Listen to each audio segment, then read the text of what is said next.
प्रश्न 7। अरस्तु के दास्ता के विचार की आलोचनात्मक व्याख्या कीजिए। Critically explain the Aristotle slavery.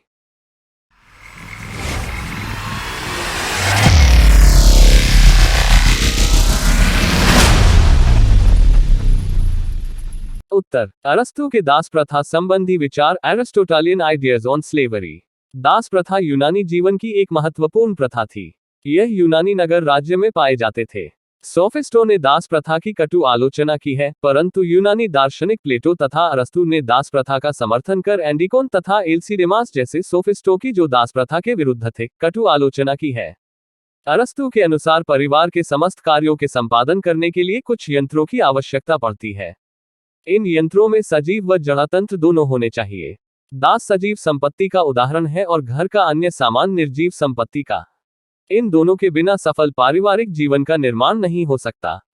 बाकर ने कहा है, उत्पादन एवं कार्य करने में जो अंतर है उसका आधार अरस्तु की वह विचारधारा है जिसके अनुसार उत्पादन व्यक्ति के उस कार्य का परिणाम है जो उसे उस कार्य की समाप्ति के पश्चात मिलता है, किंतु यह कार्य जब सेवा के रूप में किया जाता अरे कहना क्या चाहते हो है, तो इसका परिणाम काम के समाप्त होने पर काम की सफलता के अतिरिक्त और कुछ नहीं होता। जीवन भी हमारा एक काम है, न कि काम एक परिणाम। अतः एक दास काम के वातावरण के मध्य में एक सेवक ही है।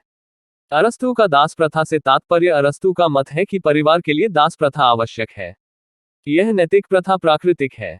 सब मनुष्य समान नहीं होते। सब में मानसिक या शारीरिक शक्ति समान नहीं होती। मानसिक शक्ति शारीरिक शक्ति की अपेक्षा श्रेष्ठतर होती है। मानसिक शक्ति रखने वाले समस्त व्यक्ति भौतिक शक्ति रखने वालों पर शासन के अधिकारी हैं।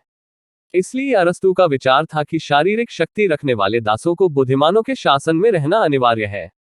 दास जन्म से ही दास होता है। उनका जन्म ही दासता के लिए हुआ है। मालिक व दासों का होना परिवार की ध्येय पूर्ति के लिए आवश्यक है।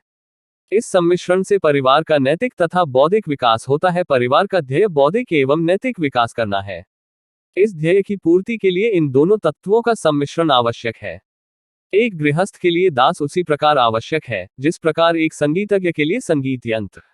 यदि बौद्धिक बल रखने वाले शारीरिक और क्षुद्र कार्य करें तब उन्हें नैतिक व बौद्धिक उन्नति के लिए पर्याप्त अवकाश नहीं मिल सकेगा। इसी प्रकार दासों का हित भी इसी बात में है कि वे अपने स्वामियों की दासता में रहें।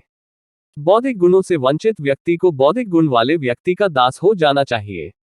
अरस्तु दासों को मनुष्यों की नहीं, पशुओं की श्रेणी में रखता है और कहता है कि स्वामी केवल दास का स्वामी होता है और उसके अधीन नहीं होता, जबकि दास केवल अपने स्वामी का दास नहीं वरन पूर्ण रूप से उसके अधीन होता है। बात तो सही है। अरस्तु द्वारा दास प्रथा के पक्ष में तर्क। Reasons of Aristotle in favour of slavery. एक, दास प्रथा प्राकृतिक नियमों के अनुकूल। अरस्तु का मत है कि दास प्रथा प्राकृतिक नियमों के अनुकूल है।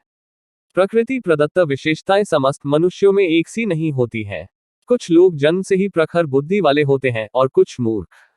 ऐसी स्थिति में प्रकृति का यह नियम लागू होता है कि श्रेष्ठतर निम्नतर पर शासन करते हैं। इस प्रकार प्राकृतिक असमानता के कारण दास प्रथा का जन्म हुआ। बुद्धिमान व्यक्ति शासन करने की योग्यता रखने के कारण स्वामी बना और बुद्धिहीन व्यक्ति मूर्ख किंतु शारीरिक रूप से शक्तिशाली होने के कारण दास बना। अतः स्पष्ट है कि दास प्रथा एक स्वाभाविक और उचित व्यवस्था है तथा स्थायी व्यवस्था है। दो, दास प्रथा स्वामी और दास दोनों के लिए उचित। अरस्तु के अनुसार दास प्रथा स्वामी और दास दोनों के दृष्टिकोण से उचित है। एक, स्वामी की दृष्टि से अरस्तु के अनुसार बुद्धिमान तथा विवेकी स्वामियों को राजकार्य तथा अन्य महत्वपूर्ण कार्यों का संचालन करने के लिए तथा अपने बौद्धिक और नैतिक गुणों को विकसित करने के लिए समय तथा विश्राम की आवश्यकता होती है। यह अवकाश उन्हें तभी प्राप्त हो सकता है जब उनकी आर्थिक आवश्यकताओं की पूर्ति के लिए दास परिश्रम करें। यदि स्वामियों को शारीरिक तथा अन्य कार्य भी स्वयं करना पड़े तब उनकी नैतिक और भौतिक उन्नति संभव नहीं है। स्वामी की भूमि को दास जोतता है, उस पर श्रम कर फसल उत्पन्न करता है, आर्थिक आवश्यकताओं की पूर्ति करता है, घरेलू कार्यों को करता है जिससे गृहस्वामी को समय की बचत होती है और वह बौद्धिक क्षेत्र में उन्नति करता है। अवकाश प्राप्त होने पर संस्कृति की उन्नति में योगदान देता है। एक नागरिक के रूप में राज्य से संबंधित कार्य करता। दास की दृष्टि से दास व्यक्ति बुद्धिहीन होता है। उसमें नैतिकता और कुशलता का अभाव होता है। उसे तो अपनी शारीरिक शक्ति का सदुपयोग करने का भी ज्ञान नहीं होता। विवेक शून्य होने के कारण उसे तो यह भी नहीं पता होता है कि कौन सा कार्य उसके लिए हितकर है और कौन सा अहितकर। ऐसी स्थिति में उसका जीवन किसी के संरक्षण में ही ठीक से व्यतीत हो सकता है और वह है उसका स्वामी। अतः यह उचित है कि दास स्वामी के संरक्षण में रहते हुए उससे प्रेरणा तथा मार्गदर्शन प्राप्त करता रहे। ये बड़ी अच्छी बात कही आप। दासता के रूप। दासता दो प्रकार की होती है। एक स्वाभाविक दासनता, कानूनी दासता। कुछ व्यक्ति जन्म से मंद बुद्धि एवं आज्ञापालन प्रवृत्ति के होते हैं। ऐसे लोगों को स्वाभाविक दास कहा जाता है। इसके अतिरिक्त युद्ध में बंदी लोगों को भी दास बना लिया जाता था। ये दास कानूनी दास कहलाते थे, किंतु अरस्तु ने यह दासता यूनानियों पर लागू नहीं की है। यूनान निवासी युद्ध में पराजित होने के बाद भी दास नहीं बनाए जा सकते, क्योंकि उनका जन्म शासन करने के लिए हुआ है। वैसे उसने कानूनी दासता को अमान्य ठहराया है। दास प्रथा के संबंध में कुछ व्यवस्थाएं। सम सिस्टम्स रिगार्डिंग स्लेवरी। एक, समस्त दासों को अपने समक्ष स्वतंत्रता प्राप्ति का अंतिम उद्देश्य रखना चाहिए। 2, कानूनी दासता अनुचित है क्योंकि इसका आधार गुण नहीं शक्ति होती है। 3, दास प्रथा को वंशानुगत रूप नहीं दिया जाना चाहिए, क्योंकि दास की संतान गुणवान हो सकती है और स्वामी की गुणहीन। जो दास योग्य एवं बुद्धिमान सिद्ध हो उसे मुक्त कर देना चाहिए। 4, उनके साथ उचित व्यवहार करना चाहिए और स्वामी को दासों को यह वचन देना चाहिए कि यदि वे अच्छा कार्य करेंगे तो उन्हें मुक्त कर दिया जाएगा। 5, स्वामी दासों से केवल वही कार्य करवाए जो उनकी क्षमता के अंतर्गत हो। 6, स्वामी तथा दास के हित समान है। दास प्रथा का उद्देश्य दोनों ही का हित साधन है। अतएव स्वामियों को चाहिए कि वे अपने अधिकारों का दुरुपयोग न कर दासों के प्रति स्नेह तथा मैत्रीपूर्ण व्यवहार रखें। समझ रहे हो? अरस्तु के दास प्रथा संबंधी विचारों की आलोचना। 1, अरस्तु ने प्राकृतिक असमानता के आधार पर दास प्रथा का समर्थन किया है, किंतु यह अनुचित है।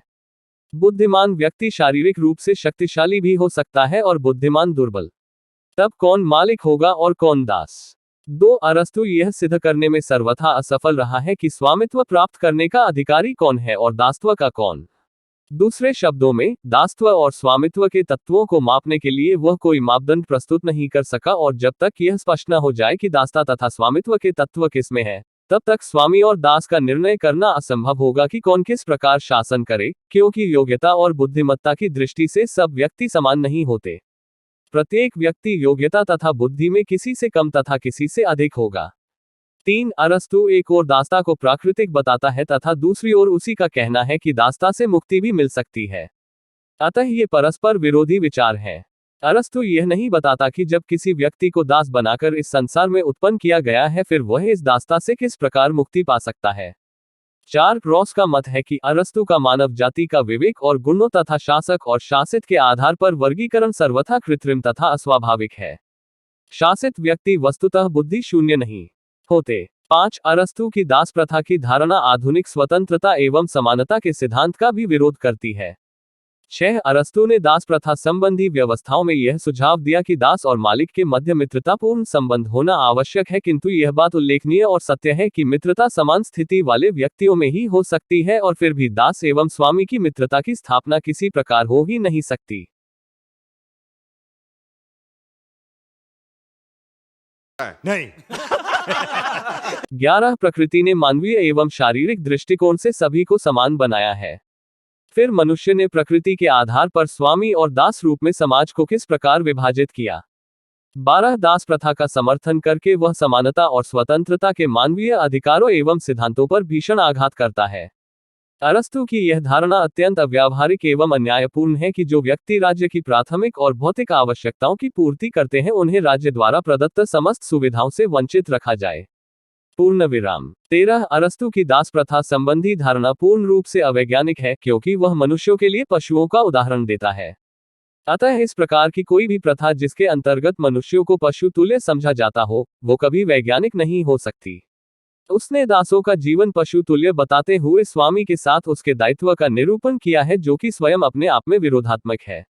निष्कर्ष इस प्रकार वर्तमान प्रजातांत्रिक युग में अरस्तु के दास प्रथा संबंधी विचार असंगत और अमानवीय अवश्य है, किंतु जिस युग में और जिस समाज में रहते हुए उसने दास प्रथा का समर्थन किया था वह उचित था। What? Bro, what are you talking about, man? प्रश्न 8, प्लेटो के आदर्श राज्य की विवेचना कीजिए। Discuss the Plato's ideal state. उत्तर, जिस समय एथेंस में प्लेटो का जन्म हुआ, उस समय एथेंस में अराजकता एवं अव्यवस्था फैली हुई थी। वह तत्कालीन एथेंस की शासन व्यवस्था के समस्त दोषों को दूर करना चाहता था और उसके स्थान पर आदर्श राज्य की स्थापना करना चाहता था। उसका आदर्श राज्य सद्गुणों के विचारों पर आधारित है। उसके आदर्श राज्य का आधार स्तंभ उसके श्रम विभाजन का सिद्धांत है। राज्य के वर्ग विभाजन के पश्चात संरक्षक वर्ग में सैनिक और शासक दोनों उसके सम्मुख आते हैं, परंतु इनमें से वह केवल शासकों को ही शासन के लिए चुनता है। इसके शासक वर्ग में वह लोग होंगे जिन्हें अच्छे या शुभ का विस्तृत ज्ञान है। इन शासकों को उसने दार्शनिक शासकों की संज्ञा दी है। क्या बात है सर, क्या बात है सर, क्या बात, ये बात है, अरे सर क्या बात है। प्लेटो के आदर्श राज्य की विशेषताएं। एक, राज्य व्यक्ति का ही वृहद रूप है। प्लेटो के अनुसार राज्य व्यक्ति का ही वृहद रूप है। जो गुण एवं विशेषताएं व्यक्ति में थोड़ी मात्रा में पाई जाती हैं, वही गुण एवं विशेषताएं राज्य में व्यापक रूप में पाई जाती हैं। राज्य मानव आत्मा का वृहद रूप है। जब आत्मा अपने विस्तृत रूप में बाहर प्रकट होती है, तब वह राज्य का रूप धारण कर लेती है। व्यक्ति के आत्मा रूपी गुण राज्य का निर्माण करते हैं। प्लेटो के अनुसार मानव आत्मा के 3 गुण हैं: बुद्धि, साहस और लालसा। प्लेटो का कहना है कि आत्मा के ये तीनों गुण राज्य का निर्माण करते हैं। प्लेटो के शब्दों में, राज्य किसी ओक वृक्ष या चट्टान से नहीं बल्कि उनमें निवास करने वाले व्यक्तियों के चरित्र से बनते हैं।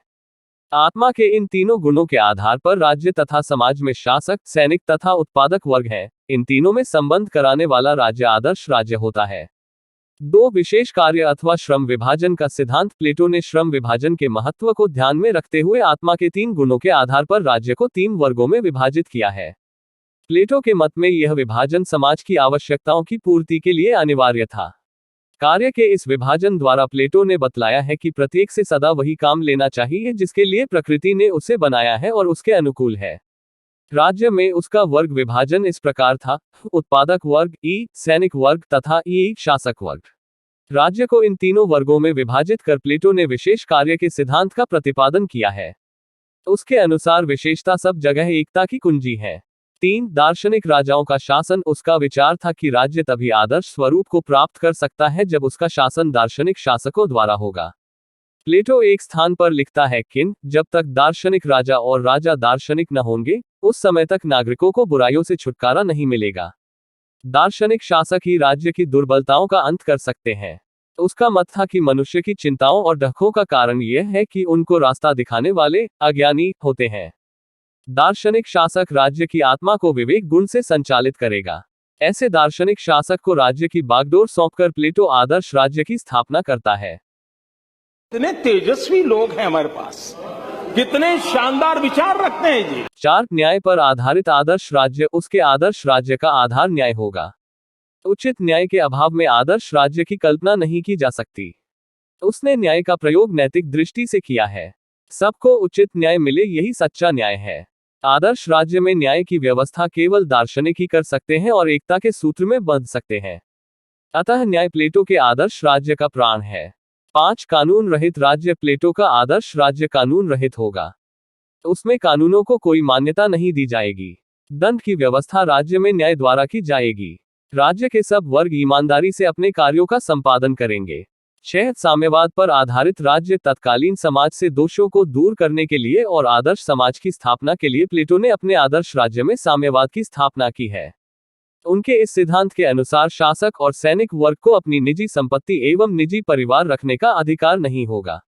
उसके इस सिद्धांत से आशय यह था कि दार्शनिक शासक निस्वार्थ भावना से प्रेरित होकर संपत्ति और परिवार के मोह के बिना जनता की सेवा कर सकते हैं।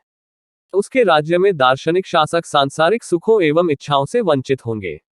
7, शिक्षा प्रणाली पर आधारित राज्य। प्लेटो ने अपने आदर्श राज्य में न्याय की स्थापना के लिए एक सुनियोजित शिक्षा प्रणाली की व्यवस्था की। राज्य के विभिन्न वर्ग शिक्षा के माध्यम से ही अपने अपने कर्तव्यों को पूरा कर पाएंगे और अपने अपने अधिकारों का अनुचित प्रयोग न करेंगे। प्लेटो की शिक्षा प्रणाली में प्रारंभिक शिक्षा अनिवार्य होगी। स्त्री पुरुषों को समान शिक्षा पाने का अधिकार होगा। उसने माध्यमिक शिक्षा को पूर्ण रूप से राज्य के अधीन कर दिया है। उसने अपने राज्य में आदर्श शिक्षा व्यवस्था को पूरा महत्व दिया है।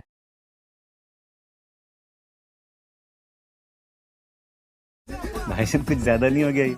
1, प्लेटो की रिपब्लिक परिस्थितियों का वास्तविक स्पर्श करती है। उसको काल्पनिक कहना उचित न होगा। 2. उसके रिपब्लिक के अध्ययन से यह प्रतीत होता है कि वह तत्कालीन राजनीति में क्रियात्मक सुधार चाहता था। 3. प्लेटो का आदर्श राज्य यद्यपि एक शब्द चित्र था, फिर भी इसमें आदर्शत्व के उन सिद्धांतों का प्रतिपादन किया गया जो शाश्वत एवं स्थायी है। इसी कारण प्लेटो के आदर्श राज्य का प्रभाव मानव जीवन की गतिविधियों पर बहुत गहरा पड़ा।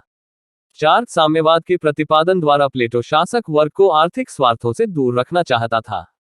5. बर्ट्रेंड रसेल के द्वारा प्लेटो के आदर्श राज्य की स्थापना असंभव नहीं परंतु कठिन अवश्य है। 6. प्लेटो के राज्य का शासन योग्य एवं बुद्धिमान दार्शनिकों द्वारा ही होना तय हुआ है।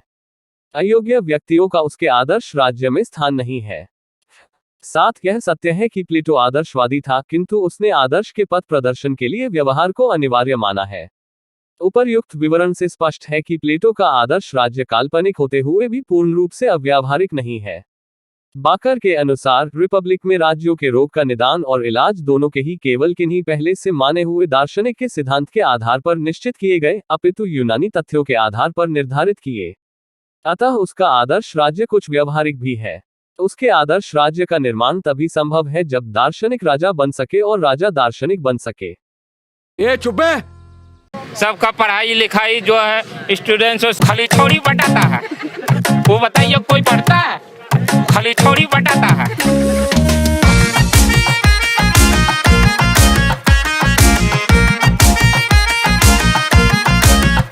घर में चावल नहीं है, आटा नहीं है, खाली अपने चक्कर में रहता है, टाइम पास कर रहा है। हाँ? खाली थोड़ी बटाता है, खाली थोड़ी बटाता है। वो बताइए कोई पढ़ता है? खाली थोड़ी बटाता है। हंसाता है।